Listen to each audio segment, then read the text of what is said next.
So you create a book, you type in your title,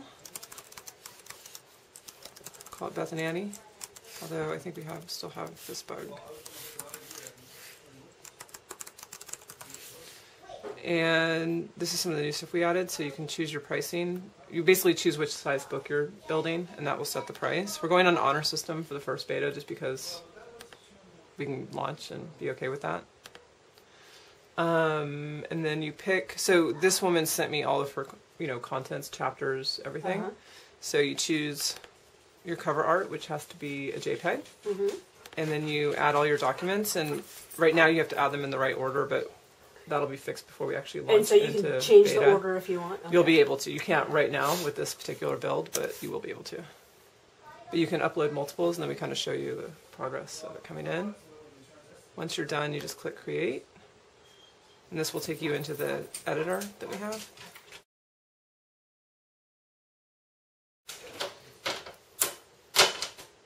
So this is actually your library of books you're working on, and we show it to you. I like it because you actually see it visually. It's really easy to figure it out. And then when you come in here, you have your title by the author name. We give you all the chapters. And you also, if you want like a title page, you would have something called, title page, and then, copyright page, quote page. Those would each be their own file that you upload, because these file names become the table of contents in the ePub spec when they build the page. So ultimately, for the first couple weeks, you're going to be required to upload by, separated out files with chapter names. Next phase will actually allow you to upload one document if you want to. Some authors actually work that way, so a lot of publishers actually require that, so a lot of them have their books broken up that way. But if they don't, they can upload a document, and then they can put like a star next to each chapter break, like a chapter break marker, and then set the table of contents title there. So we're giving, kind of multiple options. You just go in and look at it, and this is what it would look like. On an ePub reader. Or can you?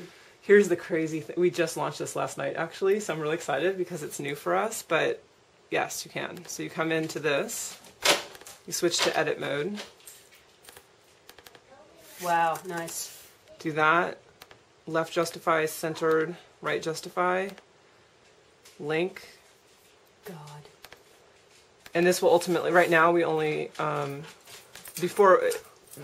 this is to allow you to link externally and internally to the book. Right now it's only working for external just because we're still working on the UI pieces for that. But this is huge. I mean, this is, for basic books, this is enough. I mean, we could actually launch without the internal pieces working.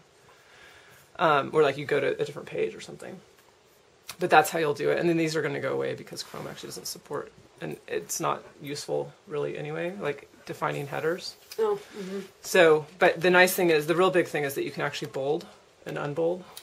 That's a really big deal, and italicize and unitalicize. Those two things are actually big requirements from people. So, but the fact that you can actually edit your text in here, if you see a problem, you don't have to go back to your Word document. Because there's and then such re-upload. a difference between seeing typeset, galley, seeing a galley and seeing the document is just totally. And the cool thing is that this is really what it would look like. This width is about the width of an iPad. Yeah. And this is what it will look like. And because there's no sense of pages, we show you the whole chapter, so you can see how your whole chapter will appear. And then, and if you want to add an image, the way it works is you go back to select mode. Of course, we'll have little help buttons and stuff and videos to show people. Your image will go after the paragraph that you've selected. Okay. And then you just pick your image, and it uploads, which we'll add a little progress bar that goes while it's doing that, just for visual indications of what's going on. And now you see what it will actually look like in between the paragraphs. And this is totally based on ePub spec. Like, we actually show it to you. We're rendering it in HTML for showing, but we're showing it as it would appear in an ePub. So this is HTML5? Yeah, mostly. Okay. And JavaScripting. And then you just save it, and you do this within each chapter. Okay. Which makes it really easy. Oops. You'll select your paragraph. You'll say, I want the video to go in. This will be the video. Okay. I don't think it works. And then when the video uploads, the way we're going to do it is we'll present you with frames to choose from your video that are spaced, maybe it's like every 30 seconds or something. And that way you can actually pick what you want that frame to look like when the user comes to the book. Nice. We're thinking we'll also let you upload a frame, but we'll probably start with that because it's the easiest implementation. And most people want the frame to be something that's actually in the video. So, and we can make it every 10 seconds too. It'll depend on what we're seeing. As far as choice, we thought 30 seconds gives you enough difference between the frames, so you can pick different things. So is it embedded in the file or is it linked out? No, it's embedded. It's embedded. It's embedded in the ePub file. And right now, because it's iPad only, it's on their spec. It's using their encoding spec that they request for an iPad. So once you're done, you like everything you've done, you click Finish. And then here on this page, eventually you'll have like a download button that shows up here, but right now you have to go back into the book. And this UI will change a little bit where it'll actually tell you it's processing. Okay. And then it only takes it like a minute to process, but at least give them some feedback. And then they're told that it's validated with the most recent ePub check validation tool that's been approved by all the people on the ePub spec board. And that validates. That means when it delivers. Yeah, that means when it delivers, it will not fail. Okay. Because this is the same exact check that's being done at delivery for every. Okay. And then you click the purchase button. This is our new. We're very excited about this. You can actually purchase with PayPal now. Nice.